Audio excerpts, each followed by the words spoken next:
오신 여러분들을 주님의 이름으로 환영합니다.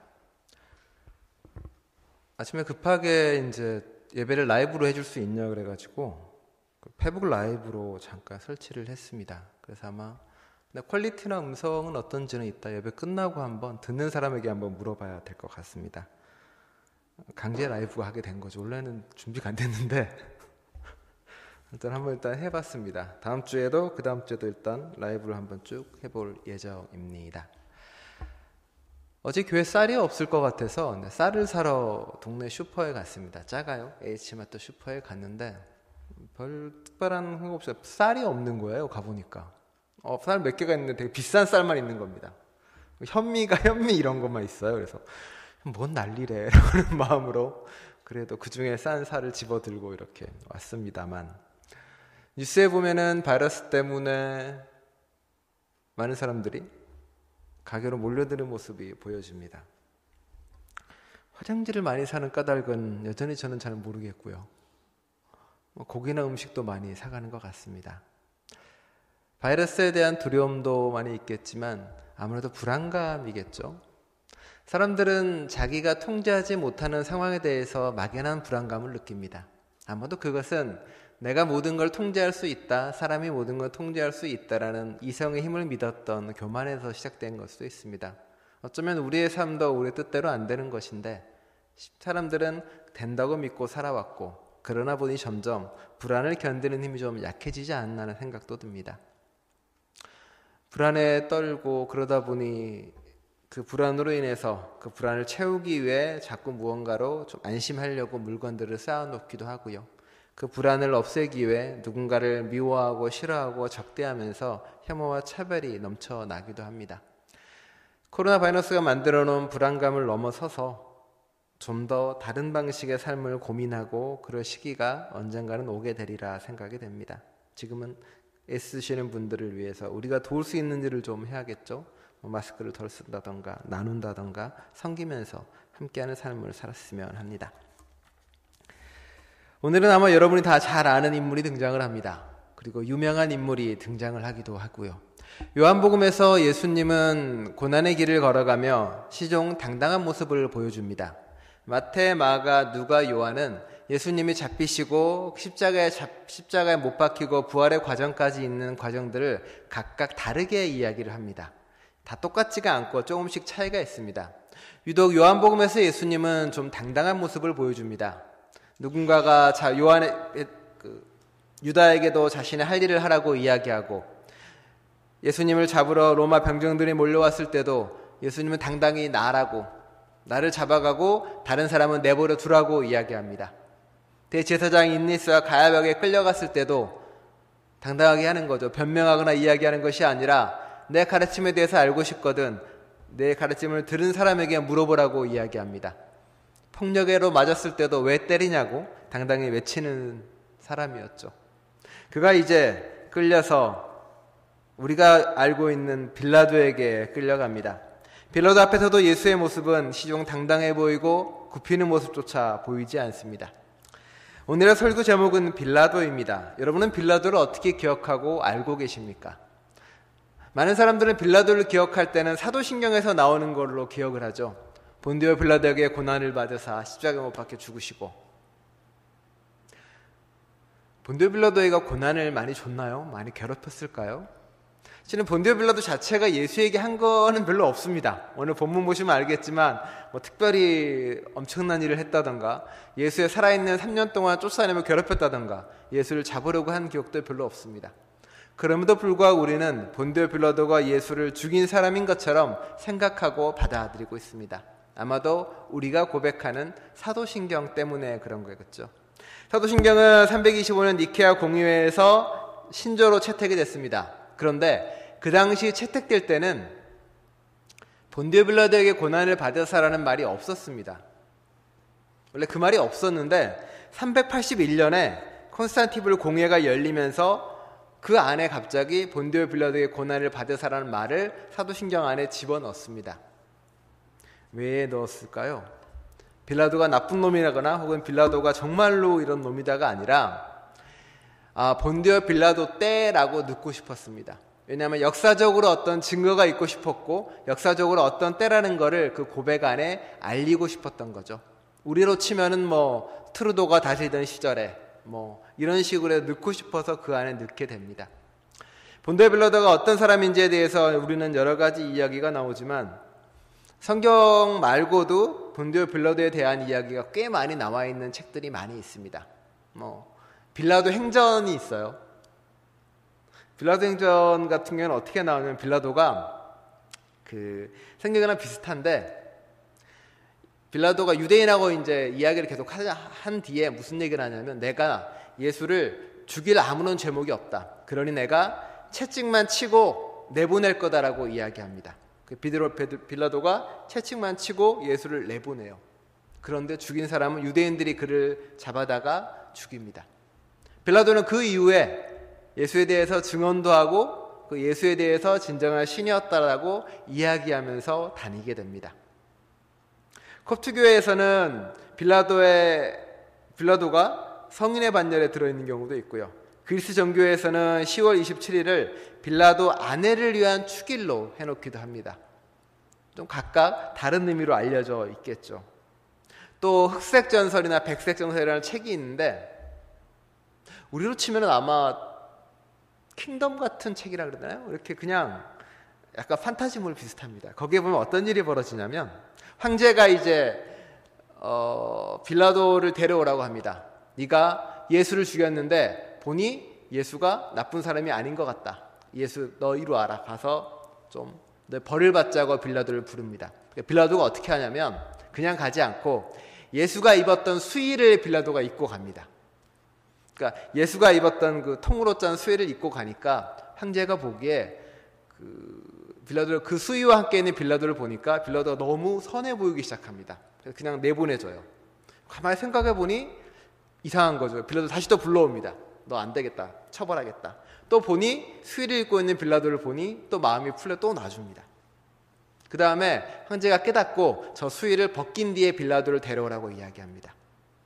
수의를 벗기고 빌라도를 데려옵니다. 빌라도를 물에 이렇게 죽여서 물속에 던집니다. 근데 빌라도의 영혼을 어느 곳에도 받아주지 않아요. 근데 빌라도가 좀비가 돼서 나옵니다. 그래서 무덤가를 뛰어다니며 끊임없이 방황하는 삶을 살게 됩니다. 라는 이야기도 있습니다. 그러니까 빌라도에 대한 이야기가 여기저기 많이 있다는 이야기겠죠.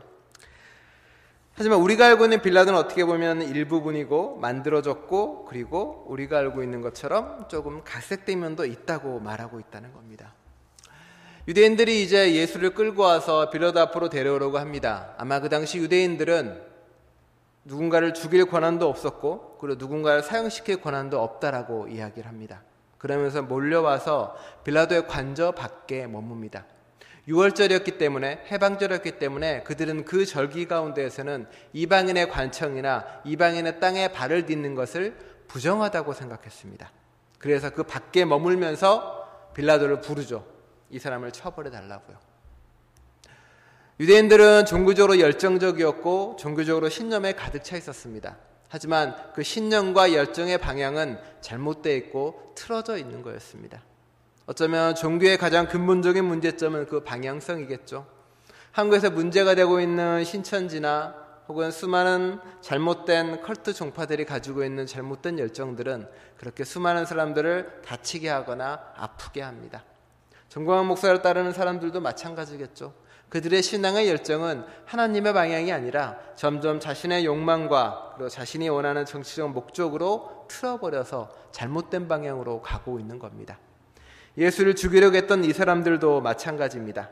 그들은 이제 예수를 끌어오긴 하지만 자신의 율법을 지켜가면서 예수를 죽이고 싶어 합니다. 그리고 이제 그를 데리고 우리가 알고 있는 빌라도의 법정 안으로 끌어들이게 됩니다. 성경에서는 가장 놀라운 장면이기도 하고 가장 클라이막스에 해당되기도 합니다. 빌라도는 로마 권력의 대리자입니다. 지상에 있는 왕국의 대리자이고 지상의 왕국을 상징하는 사람입니다. 예수는 누구입니까? 예수는 하늘의 대리자였고 하늘 왕국의 하늘의 진리를 선포하는 왕으로서 이 땅에 와 있습니다. 지상의 권력과 하늘의 권력이 재판장 안에서 만나게 됩니다. 땅에 살아가는 인간으로서 유한성을 가진 이 세계가 예수님으로 대표되는 무한의 세계가 교차하는 지점이기도 합니다. 제국이 주장하는 제국의 진리와 하나님의 구원의 진리가 재판장 속에서 부딪히고 만나는 공간이 바로 오늘의 공간이라는 겁니다. 그저 예수가 이 땅에 죽기 위해서, 그리고 예수가 이 땅에 십자가에 못 박히기 위한 재판이 아니라 어쩌면 예수의 삶 속에서, 우리의 삶 속에서, 기독교의 삶 속에서 가장 놀라운 일이 벌어지는 공간이 바로 이곳이라는 거겠죠. 법이란 이름으로 행해지는 것, 그리고 하나님의 진리란 이름으로 행해지는 것이 어떤 모습을 보여주는가, 이 재판이 알려주고 있습니다. 빌라도는 어떤 사람이었나요? 빌라도는 유다의 통치로 왔습니다. 그리고 그 마음 안에 아마 오늘 보시면 알겠지만 법을 믿고 따랐던 사람입니다. 자기 안에 법의 정의가 있었고 또 자기가 믿고자 하는 양심 또한 가지고 있었던 사람입니다. 그러기에 그는 예수가 죄가 없다라고 이야기한 거겠죠. 예수는 제대로 된 판결문도 없었고 제대로 된 법적 절차도 물론 받지 않았습니다. 법적 절차와 법적인 판결 없이 그는 목숨을 잃을 수밖에 없는 상황에 직면한 거겠죠. 이런 법적인 문제 때문에 1948년에 일단은 신학자들이 이스라엘 법원에다가 재심을 청구합니다. 예수에게 있었던 법적인 것은 무효다, 불법이다라고 해가지고 1948년에 이스라엘 법원에다가 이 재판을 다시 해달라 그래가지고 이렇게 올립니다. 속으로 별걸 다 하는구나라고 생각할 수 있겠습니다만 신학자들이 그렇게 올립니다. 이스라엘 법원이 고민을 하겠죠. 이 재판을 도대체 어떻게 처리해야 되고 어떻게 해결해야 되느냐. 수십 년 동안 그걸 끕니다. 그러다가 1967년에 이스라엘 법원이 그 항소를 각하시킵니다. 이유는 뭐냐면 그때 재판에 대한 기록이 하나도 남아있지 않다. 그리고 그 당시에는 로마 치하였기 때문에 이탈리아 법원에 다시 상고를 해라라고 재판을 내립니다. 그래서 각하되고요. 이스라엘 법원에 다시 상고하지는 않았습니다. 그렇죠. 그 법 자체가, 그리고 그 법원에서 벌어진 것 자체가 뭔가 틀어지고 잘못되어 있다고 모두가 이해하고 생각하는 것이겠죠. 재판장에서 빌라도가 이야기를 합니다. 예수에게. 누구냐고 넌 도대체. 당신은 누구냐라고 묻습니다. 그러니 예수님이 뭐라고 대답합니까? 당신 스스로 그렇게 말합니까? 아니면 다른 사람이 나에 관해서 그렇게 말했습니까? 라고 묻습니다. 유대인의 왕이라는 그 이름이 너는 누구한테 들었느냐? 네가 고백하는 거냐? 다른 사람이 말하는 거냐라고요. 빌라도는 아마도 예수 같은 사람을 정말 많이 만났을 겁니다. 왜냐하면 그 당시에 메시아란 이름을 칭하면서 로마에 저항했던 사람이 정말 많았거든요. 빌라도는 분명히 와서 신인 척하는 사람, 분명히 와서 진리라고 말하는 모든 것들에 대해서 아마 지겹게 들어왔을 겁니다. 빌라도는 듣는 둥 마는 둥 대답합니다. 나는 잘 모르겠고 나는 유대인이 아니니까 모르겠다. 넌 도대체 무슨 일을 했느냐? 그러기에 저 수많은 사람들이 와서 너를 죽이라고 말하느냐라고 이야기합니다. 예수님이 이렇게 대답합니다. 내 나라는 이 세상에 속하지 않습니다. 내 나라가 이 세상에 속해 있다면 내 하인들이 싸워서 내가 유대인에게 넘겨지지 않게 했을 것입니다. 그러나 사실 내 나라는 여기에 속하지 않습니다. 하나님의 나라가 이 땅에 속하지 않았다라고 선포합니다. 당신의 법에도 지배되지 않고 당신의 가치관에도 지배되지 않고 그리고 당신이 원하는 것처럼 정치적인 나라의 전복이나 그리고 로마를 엎어버릴 그럴 걸 이야기하지 않는다라고 이야기합니다. 하나님의 나라는 이 땅에 있지만 없다라고 이야기합니다. 하나님의 나라는 빌라도가 걱정하는 것처럼 권력의 나라가 아니라 사람이 모두가 바뀌고 변화되어서 이루어지는 세상이기도 합니다. 예수님의 말하는 처럼 권력이나 사회 시스템이 아니라 서로가 서로 사랑하며 만들어가는 공동체의 나라이고 하나님의 진리가 지배하는 세상이라고 다시 한번 이야기하고 있습니다. 빌라도가 선포하는 것처럼 정치거나 사회 시스템적이 아니라 인간의 본질 안에 존재하고 인간의 가치관 안에 존재하고 인간의 사랑과 섬김 안에 존재하는 나라라고요. 빌라도는 다시 묻습니다. 야, 그렇다면 너는 왕이 아니냐 결국에는. 네가 말하는 그 왕이 아니냐라고요. 예수는 다시 이야기합니다. 나는 진리를 말하기 위해 이 땅에 왔다고요. 빌라도가 다시 묻죠. 진리가 무엇인지요? 예수도 대답하지 않고 빌라도도 답을 듣지 않습니다. 그냥 조용히 사라질 뿐이겠죠. 빌라도는 예수를 심판하고 싶어 했습니다. 자신의 법적인 정의를 가지고요. 그리고 자신의 양심의 가치관을 가지고요. 빌라도가 믿었던 법적 정의는 어떤 걸까요? 법이 정의를 이루어주고 그리고 법이 정의를 만든다라고 믿었을 겁니다. 그 당시 로마는 그렇게 했거든요. 전쟁, 자신을 종교라고 믿고 황제를 신으로 믿고 전쟁하고 승리하고 평화를 이루고 자신의 법을 만드는 국가를 세우고요. 여러분의 정의와 여러분의 윤리는 법에 근거하나요? 아니면 다른 양심이나 근거하나요? 법의 정의는 있는 걸까요? 법에 대해서 국어사전을 찾아보면 이렇게 나옵니다. 국가가 강제력을 행사할 수 있는 사회적 규범이라고요. 쉽게 얘기해 볼까요? 빨간불에 신호등 잘 건너시나요? 안 건너시나? 빨간불에 신호등 건너게 되면 저희 가슴 안에 약간 죄책감이 들 때가 있습니다. 그래, 야, 내가 빨간불에 신호를 건너다니 나는 나쁜 사람인가 보다라고요. 근데 어느 날 법이 바뀝니다.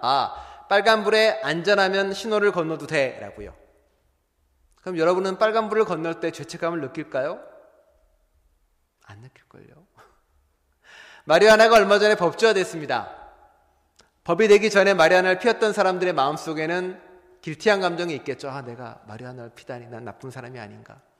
법제화가 됐습니다. 마리화나를 핍니다. 죄책감을 느낄까요? 안 느끼겠죠. 이상하지 않나요? 법은 사회적 규모이고 법칙인데 우리는 법에 따라서 죄책감을 느끼고 안 느끼고 하는 사람이 됩니다. 법은 그저 한두 마디 적혀 있는 것 뿐일 텐데요. 법은 정의를 이야기해 주는 것이 아니라 법은 판결하고 판단할 뿐입니다. 법은 그래서 하나님의 진리나 무한을 판단하거나 재판하지 못합니다. 예수님은 그 재판을 받아들이지도 그 재판에 응하지도 그 재판을 거부하지도 않은 채 조용히 밀어놓습니다. 빌라도도 자신의 법으로 자신의 율법으로 예수를 판단하지 못합니다. 법으로 무한을 판단할 수 없고 세상의 진리로 하나님의 진리를 판단할 수 없습니다. 빌라도는 결국 예수를 그냥 내어주는 것으로 끝내버립니다. 진리를 판단하지도 받아들이지도 이해하지도 못한 채 법은 그렇게 진리를 밀어내고 거리두기로 만들어버린 거겠죠. 빌라도의 마음속에는 법의 정의도 있었고 빌라도의 마음속에는 양심의 정의도 있었는데 그는 결국 하나님의 진리와 예수의 진리를 경험하지 못합니다. 내 가치관, 내 생각, 내 양심에 묶여있는 빌라도에게 예수의 진리는 머나먼 이야기겠죠. 재판은 끝나지도 시작하지도 못한 어정쩡한 상태로 끝나버립니다. 유대인들이 죽이겠다고 십자가에 못 박았지만 예수님은 결국 다시 부활해서 그 집행조차 무효로 만들어버린 거겠죠. 일본 영화 중에 예전에 말씀드렸지만 교사형이라는 영화가 있습니다. 교사형이라는 영화에는 어떤 일이 벌어지냐면 누군가를 폭행해서 사형을 언도받은 제1조선인이 있습니다. 사형을 언도받은 제1조선인은 결국은 교수형에 처하게 됩니다. 목이 매달아서 죽게 되는 거겠죠. 죽은 줄 알고 몇십 분이 지나서 내려놓았습니다. 문제는 죽은 줄 알았던 그 청년이 다시 살아났습니다. 법조계에서 난리가 났습니다. 이게 어떻게 다시 이 사람을 사형시켜야 되느냐 아니면은 다시 그냥 풀어줘야 되느냐. 법이 정하는 사형의 선고는 이미 절차대로 이루어졌다는 게 문제가 있고요. 하나는 죽었다가 살아난 그 청년이 과거를 전혀 기억하지 못한다는 데 있었습니다. 문제가 복잡해지는 거죠. 죄를 기억하지 못하는 사람을 사형하는 게 무슨 의미가 있고 이미 사형을 언도해서 집행한 뒤에 또 다른 사형을 취한다는 건 말이 되냐는 문제가 되는 겁니다. 영화의 결론은 영화를 보시면 되고요. 예수님도 마찬가지였습니다. 사형도 거부되고요. 그리고 빌라도도 법적인 것조차 아무런 결론 내지 못하고 끝나버립니다. 그 이야기는 지금도 우리에게 계속 이어져 오고 있는 겁니다. 여러분 앞에 예수라는 진리가 남아 있습니다. 여러분 앞에 빌라도와 같은 우리에게 예수님이 서 있습니다. 여러분 안에는 아마 여러분만의 정의가 있고 여러분만의 양심이 있고 여러분만의 규칙이 있겠죠. 그 앞에 예수님이 물어봅니다. 그 진리를 어떻게 할 것인지요. 그 진리를 어떻게 받아들이고 어떻게 선고할 건지 묻는 존재가 바로 법정입니다. 결판나지 않은 채 기독교의 역사 가운데 계속 이루어지고 있습니다. 여러분 예수님에게 뭐라고 하겠습니까? 여러분 앞에 있는 진리를 어떻게 대하겠습니까? 사람들은 거기에 대한 확답을 주지 않습니다. 빌라도처럼 받아들이지도 자신의 가치관으로 판단하지 않은 채 그냥 밀어놔버리고 거리두기로 삶을 살아갑니다. 예수와 거리를 두는 순간, 받아들이지도 밀어내지도 않는 그 순간 예수는 죽고 진리는 사라져버립니다. 사순절 기간 또한 여러분이 기억하고 가슴에 새겨야 될 것이 바로 그 지점입니다. 여러분 앞에 놓여있는 예수를, 진리한 이름을 있는 예수를 여러분이 어떻게 할 건지요. 우리는 방관자도 군중도 아니고 빌라도로 이 자리에 서 있는 겁니다. 여러분이 믿는 정의들, 여러분이 믿는 가치관 속에서 예수의 진리를 어떻게 할 것인지요. 넘겨주실래요?